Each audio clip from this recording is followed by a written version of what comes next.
Om Swastiastu, salam sejahtera bagi kita semua. Pada kesempatan kali ini, SGD kami B1 akan mempresentasikan hasil studi proyek kami yang berjudul Karsinoma Nasofaring. Berikut adalah anggota dari B1. Perkenalkan, nama saya Christopher Vincentius Sanjaya dengan NIM 086. Untuk latar belakang, karsinoma nasofaring atau kanker nasofaring adalah keganasan epitel nasofaring yang memiliki distribusi geografis dan karakteristik biologis yang unik dibandingkan tumor kepala leher lainnya. Sekitar 70% dari total kasus ditemukan di Asia Tenggara, Tiongkok Selatan, Afrika Utara, Greenland, dan Alaska, namun sangat jarang ditemukan di negara-negara barat. KNF sering muncul pada usia muda hingga parubaya dengan puncak pada tahun keempat hingga kelima kehidupan. KNF juga lebih sering terjadi pada laki-laki daripada perempuan. Karsinoma nasofaring adalah penyakit yang dipengaruhi banyak faktor. Penyebabnya melibatkan gabungan dari faktor genetik, lingkungan, serta infeksi virus Epstein-Barr. Dan risiko KNF juga dapat meningkat akibat paparan nitrosamin dari makanan tradisional yang diawetkan, kebiasaan merokok, dan adanya riwayat keluarga dengan penyakit ini. Diagnosis KNF sering terlambat ditegakkan karena gejala awal yang tidak spesifik, seperti hidung tersumbat, epistaxis ringan, atau telinga berdenging akibat obstruksi tuba Eustachius. Pasien dapat mengalami gejala pada stadium lanjut karena infiltrasi ke struktur sekitarnya atau metastasis ke kelenjar getah bening servikal. Keterlambatan diagnosis ini merupakan masalah yang signifikan karena sebagian besar kasus baru ditemukan pada stadium lanjutan, yang memengaruhi prognosis dan tingkat keberhasilan terapi. KNF memiliki efek psikologis, sosial, ekonomi, dan medis. Terapi multimodal seperti radioterapi, kemoterapi, atau kombinasi keduanya dapat menyebabkan efek samping.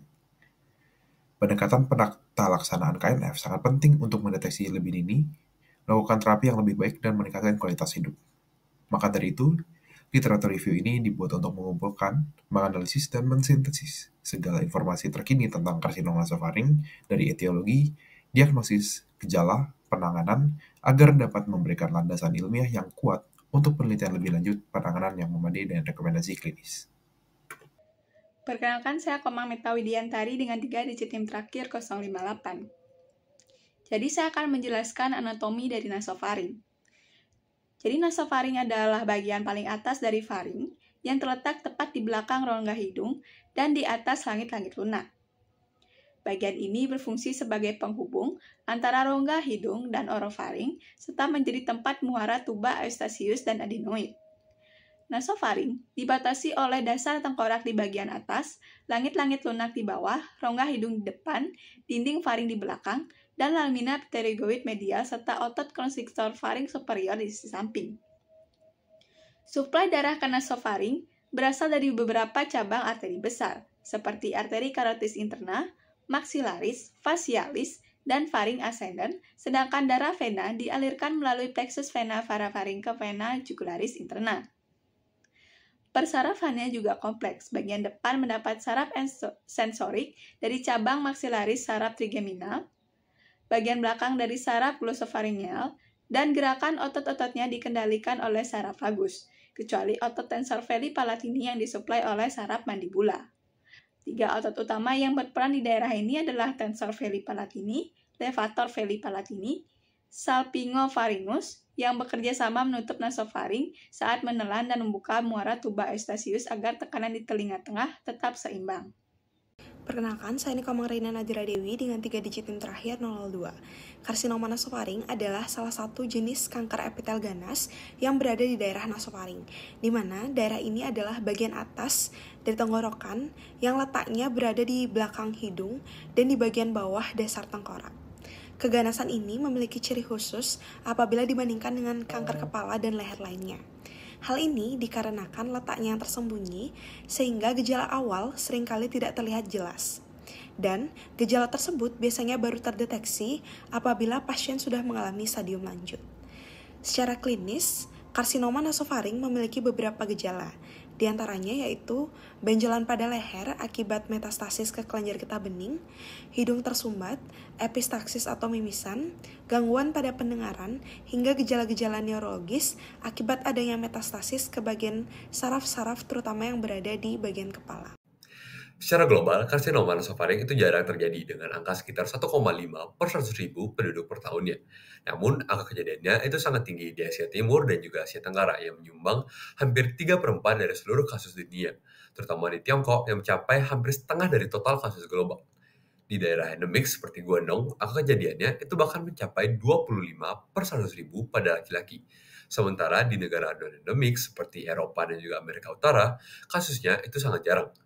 Secara umum, laki-laki itu memiliki resiko sekitar 3 kali lebih tinggi dibanding perempuan. Untuk di Indonesia sendiri, karsinoma nasofaring itu menjadi penyebab kematian akibat kanker kelima terbanyak dengan prevalensi itu sekitar 6,2 per 100.000 dan sekitar 13.000 kasus baru setiap tahunnya. Sebagian besar pasien itu adalah laki-laki dengan rasio 2:1. Dan sayangnya hampir 90% itu terdiagnosis pada stadium lanjut. Pada tahun 2019 saja tercatat lebih dari 3.200 kematian akibat karsinoma nasofaring yang menempatkan Indonesia di posisi ketiga di dunia setelah Tiongkok dan juga Vietnam. Perkenalkan, nama saya Putu Nadia Novelina Ngadana dengan 3 digit NIM terakhir 030. Saat ini saya akan menjelaskan mengenai etiologi dan faktor resiko. Faktor utama penyebab karsinoma nasofaring adalah infeksi Epstein-Barr virus atau EBV, yang dimana virus ini dapat menetap secara laten di sel epitel dan juga mengekspresikan gen seperti LMP1, EBNN1, dan EBR yang meningkatkan proliferasi sel, menghambat apoptosis, serta membantu virus menghindari sistem imun.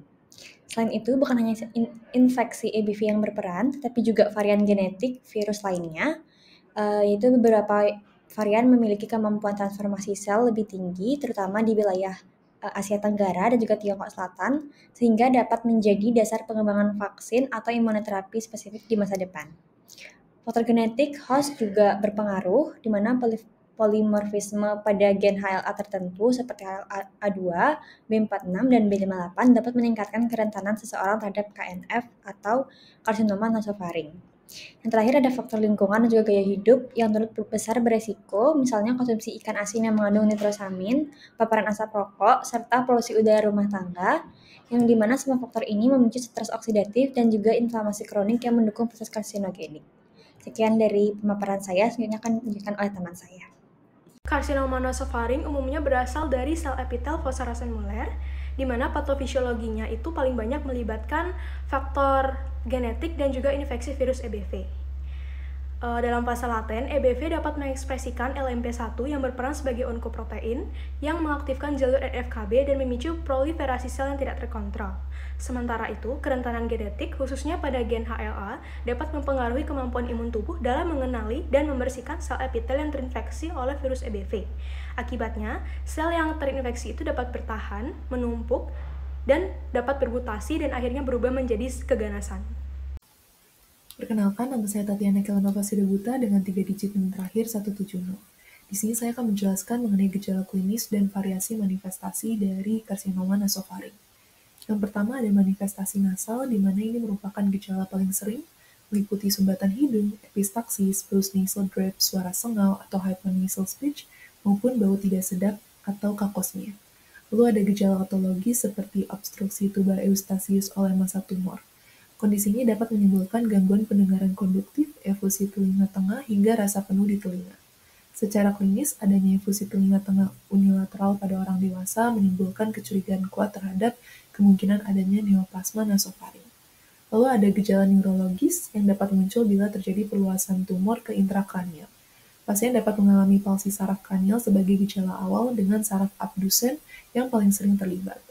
Keterlibatan saraf kranial ini dapat menimbulkan gejala berupa diplopia, nyeri wajah, atau kelemahan otot wajah.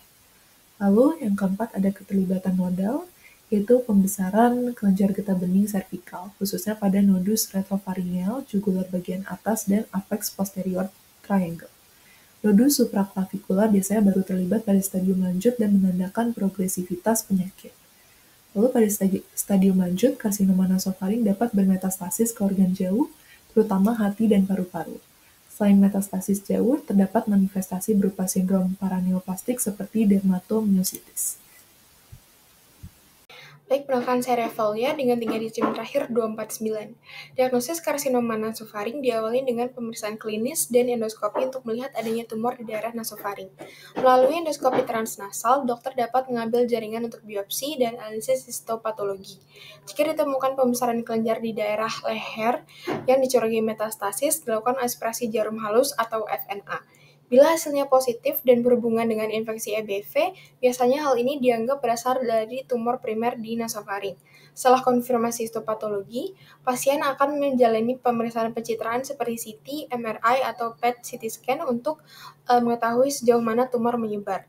Tes EBV juga sering digunakan, terutama di daerah endemik, karena membantu diagnosis, prognosis, dan pemantauan setelah terapi. Baik, selanjutnya, berdasarkan klasifikasi WHO, karsinoma nasofaring dibagi menjadi 3 tipe utama. Yang pertama, tipe 1, yaitu tipe keratinizing, yang menunjukkan diferensiasi sel squamosa dan umumnya jarang serta kurang berhubungan dengan EBV. Kemudian tipe yang kedua, yaitu tipe non-keratinizing yang berdiferensiasi, di mana sel-selnya masih cukup teratur dan sering dikaitkan dengan infeksi EBV. Kemudian tipe yang ketiga, non-keratinizing undiferensiasi, merupakan tipe yang paling sering ditemukan di daerah endemik. Sel pada tipe ini itu dia kehilangan diferensiasi, memiliki pola seperti limfoma, dan disertai infiltrasi limfosit di jaringan sekitarnya. Tipe ini juga paling erat hubungannya dengan EBV dan memberikan respons terapi yang lebih baik dibandingkan tipe lainnya. Perkenalkan, nama saya Berfebrian dengan 3 digit tim terakhir 223. Di sini izin untuk membahas mengenai penata laksanaan karsinoma nasofaring. Penata laksanaan utama dari penyakit karsinoma nasofaring adalah radioterapi dengan pilihan jenis dan kombinasi terapi yang disesuaikan berdasarkan stadium penyakit. Pada stadium awal atau stadium 1 dan 2, terapi utama berupa radioterapi dengan teknik presisi tinggi seperti Intensity Modulated Radiotherapy atau IMRT dengan dosis 66-70. Kemoterapi umumnya belum diperlukan, kecuali pada pasien dengan faktor resiko tinggi, seperti adanya metastasis kelenjar leher atau kadar virus Epstein-Barr yang tinggi. Pada stadium lanjut lokal atau stadium 3-4A, terapi standar adalah kemoradioterapi konkomitan dengan cisplatin dan IMRT. Pemberian kemoterapi induksi gemcitabine cisplatin sebelum kemoradioterapi terbukti meningkatkan angka kesintasan dan bebas kekambuhan, sehingga kini direkomendasikan dalam penata laksanaan kasus lokal lanjut. Adjuvan kemoterapi menggunakan cisplatin dapat dipertimbangkan meskipun manfaat tambahannya belum konsisten. Sementara itu, pada stadium metastasis atau 4B sampai 4C, terapi sistemik menjadi pilihan utama dengan kombinasi platinum seperti gemcitabine cisplatin sebagai lini pertamanya. Imunoterapi berbasis inhibitor PD1 seperti toripalimab atau pembrolizumab juga telah menjadi pilihan efektif, baik dikombinasikan dengan kemoterapi pada lini pertama maupun digunakan pada penyakit yang resisten terhadap platinum. Secara keseluruhan, terapi KNF bersifat multimodal dan individualisasi, disesuaikan dengan stadium resiko serta respon pasien terhadap pengobatan. Perkenalkan, saya Eko Musti Dharma dengan digit terakhir 172. Kesimpulan, KNF merupakan keganasan unik dengan distribusi geografis khas dan keterkaitan kuat dengan EBV, genetik, serta faktor lingkungan. Diagnosis KNF sering terlambat akibat letak anatomi tersembunyi dan gejala awal tidak spesifik. Penegakan diagnosisnya memerlukan endoskopi, biopsi, dan pencitraan untuk staging. Tata cara utama berupa radioterapi dengan kombinasi kemoterapi atau imunoterapi pada stadium lanjut. Untuk sarannya, 1. Perkuat pencegahan dan deteksi dini melalui edukasi masyarakat tentang faktor resiko dan pelatihan tenaga kesehatan untuk mengenali gejala tidak khas. 2. Tingkatkan akses diagnostik dengan memperluas ketersediaan endoskopi dan pemeriksaan penanda EBV di fasilitas kesehatan. 3. Kembangkan penelitian pada terapi yang lebih target spesifik dan personal. 4. Fokuskan penelitian pada mitigasi efek samping jangka panjang pengobatan untuk meningkatkan kualitas hidup penyintas. Sekian.